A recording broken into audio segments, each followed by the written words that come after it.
A guy responds to a job position at the city zoo. The ad mentioned the salary, but not what he would be doing.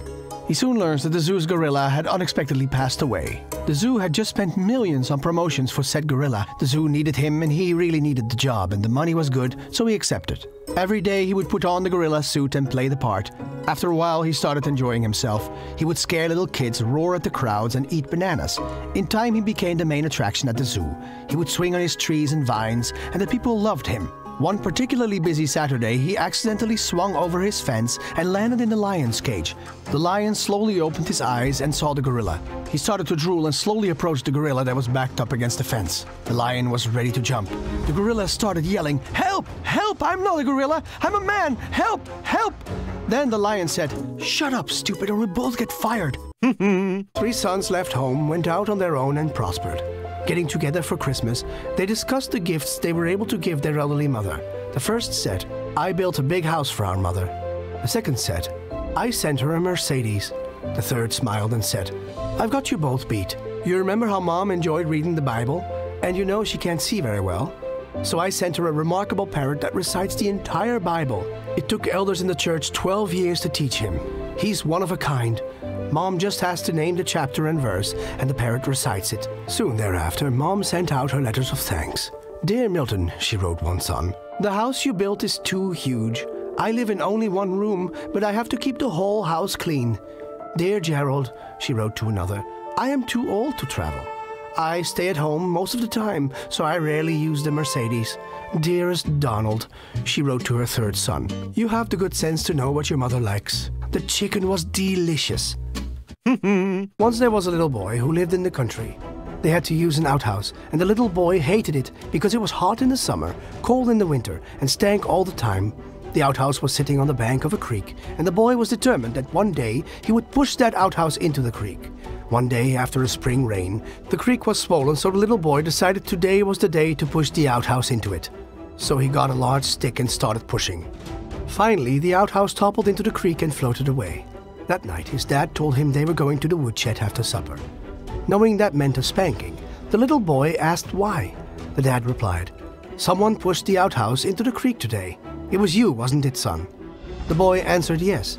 Then he thought a moment and said, "Dad, I read in school today that George Washington chopped down a cherry tree and didn't get into trouble because he told the truth." The dad replied, "Well, son, George Washington's father wasn't in that cherry tree." The 6th grade teacher, Mrs. Parks, asked her class which body part increases to 10 times its size when stimulated. No one answered until little Mary stood up, angry, and said, "You should not be asking 6th graders a question like that. I'm going to tell my parents, and they are going to tell the principal, who will then fire you." With a sneer on her face, she sat back down. Mrs. Parks ignored her and asked the question again. Which body part increases to 10 times its size when stimulated? Little Mary's mouth fell open. Then she said to those around her, "Boy, is she going to get in big trouble." The teacher continued to ignore her and said to the class, "Anybody?" Finally, Billy stood up, looked around nervously and said, "The body part that increases 10 times its size when stimulated is the pupil of the eye." Mrs. Parks said, "Very good, Billy," then turned to Mary and continued, "As for you, young lady, I have 3 things to say. 1, you have a dirty mind. 2, you didn't read your homework. And 3, one day you are going to be very, very disappointed." A mom was out walking with her 4-year-old daughter. The child picked up something off the ground and started to put it in her mouth. The mother asked her not to do that. "Why?" "Because it's been laying outside and is dirty and probably has germs." At this point, the child looked at her mom with total admiration and asked, "Wow, how do you know all this stuff?" The mom was thinking quickly. "Everyone knows this stuff. It's on the mommy test. You have to know it, or they don't let you be a mommy." "Oh." They walked along in silence for 2 or 3 minutes, but the child was evidently pondering this new information. "I get it," she beamed. "Then if you flunk, you have to be a daddy."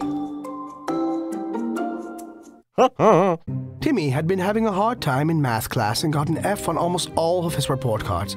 His mom thought he'd be better off if he went to a private Catholic school. The very first day of school, Timmy came home, went straight to his room and began working until he finally fell asleep on his bed.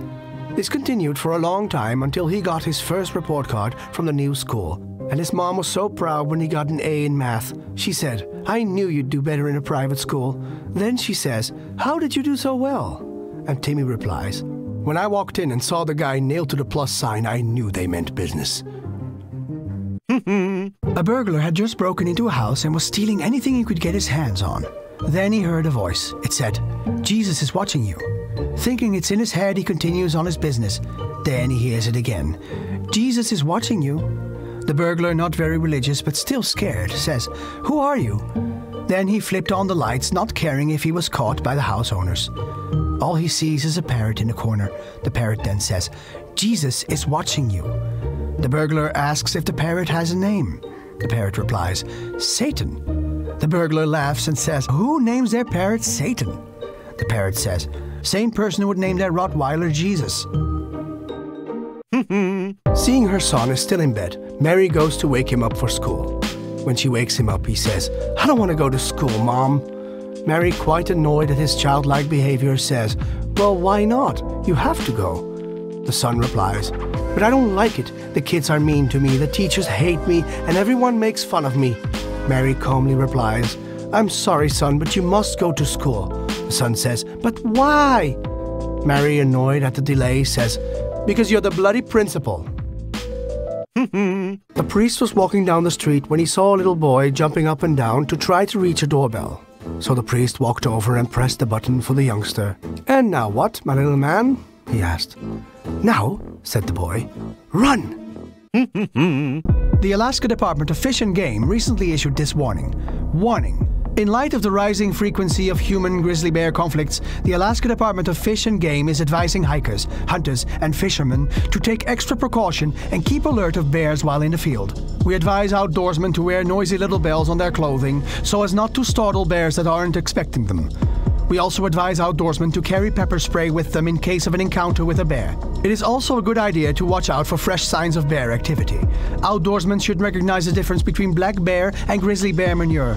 Black bear manure is smaller and contains lots of berries and squirrel fur. Grizzly bear manure has little bells in it and smells like pepper. Little Jimmy bit his fingernails all the time. His parents tried everything to get him to stop, but to no avail.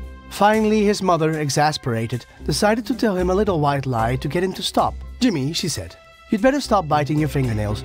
If you don't, then those fingernails will pile up inside your body, and soon your stomach will be huge and full of fingernails. Jimmy, worried about the idea of fingernails in his stomach, agreed to stop.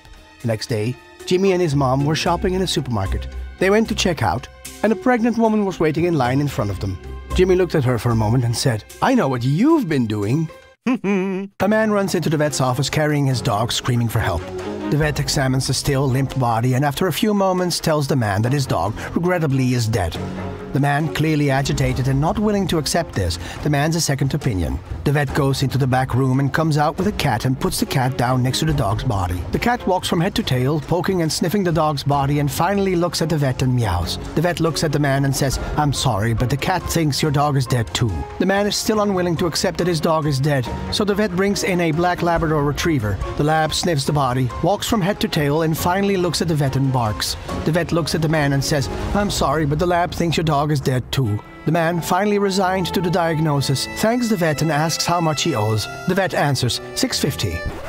$6.50 to tell me my dog is dead? Exclaims the man. Well, the vet replies, I would only have charged you $50 for my initial diagnosis. The additional $600 was for the CAT scan and the lab test. One night, a father passed by his son's room and heard his son praying. God bless Mommy, Daddy, and Grandma. Ta-ta, Grandpa. The father didn't quite know what this meant, but he was glad his son was praying. The next morning, they found Grandpa dead on the floor of a heart attack. The father reassured himself that it was just a coincidence, but was still a bit spooked. The next night, he heard his son praying again. God bless Mommy and Daddy. Ta-ta, Grandma. The father was worried, but decided to wait until morning. Sure enough, the next morning Grandma was on the floor, dead of a heart attack. Really scared now, the father decided to wait outside his son's door the next night. And sure enough, the boy started to pray. God bless Mommy, ta-ta, Daddy. Now the father was really scared. He stayed up all night and went to the doctors early the next day to make sure his health was fine. When he finally came home, his wife was waiting on the porch. With a face white as a sheet, she told him what had happened to the milkman.